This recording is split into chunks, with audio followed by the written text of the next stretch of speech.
ક્યાં સુધી તપાસ પહોંચી અને કાર્યવાહી શું કરવામાં આવશે અથવા તો આવી? ક્રાઇમ બ્રાન્ચ અમદાવાદનો એક માહિતી મળી હતી કે 4 માણસો અમદાવાદનો અલગ અલગ વિસ્તારમાં ફરી રહ્યા છે. આ અલગ અલગ મસ્જિદોમાં જઈને મૌલાનાઓ પાસે અને મુસ્લિમ સમાજ પાસે જઈને પેલેસ્તીનીઓને કે આ પેલેસ્તીનથી આવ્યા છે, ત્યાં બહુ ખરાબ હાલાત છે, ત્યાંથી ફંડ ભેગા કરવાનો છે, એવી રીતે આ લોકો પાસેથી પૈસા એકઠા કરતા હતા. અને આ લોકો ફક્ત અરેબિક ભાષામાં આ મૌલાના જોડે અને ત્યાં મુસ્લિમ સમાજ જોડે વાતો કરતા હતા.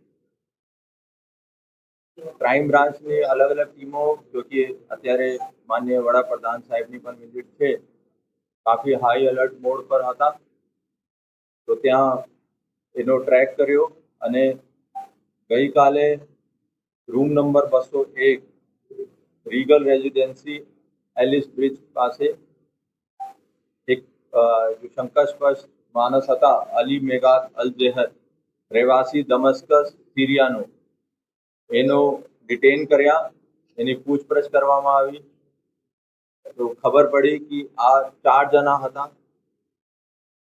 દમસ્કસ સિરિયાથી આ લોકો આબુધાબી ગયા અને આબુધાબીથી કલકત્તા આવ્યા અને કલકત્તા આ લોકો 22 જુલાઈ આવ્યા ટુરિસ્ટ વિઝા ઉપર અને ત્યાંથી અમદાવાદ 1 ઓગસ્ટ નો રોજ અહીંયા આવ્યા.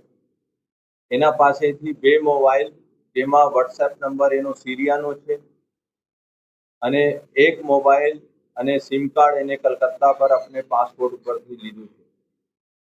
એના પાસેથી $3600 મળ્યા છે અને 25,000 રૂપિયા ઇન્ડિયન કરન્સી પણ મળી છે.